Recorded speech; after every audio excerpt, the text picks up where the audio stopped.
Добавление звуковых эффектов, сэмплов. Звуковые эффекты в программе Pinnacle Studio 14 располагаются на дорожке звуковых эффектов в окне «Фильм». Для того, чтобы добавить звуковой эффект на дорожку, выберите раздел звуковых эффектов в окне «Альбом».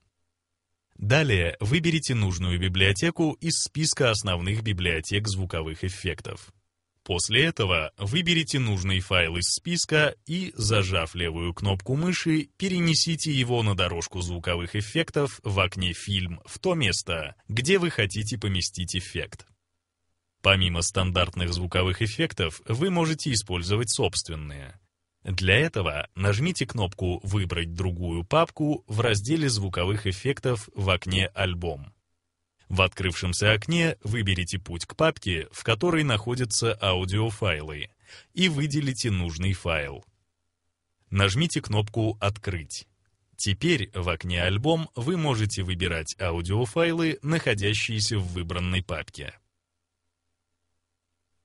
Вы также можете использовать видеоклипы в качестве звуковых эффектов.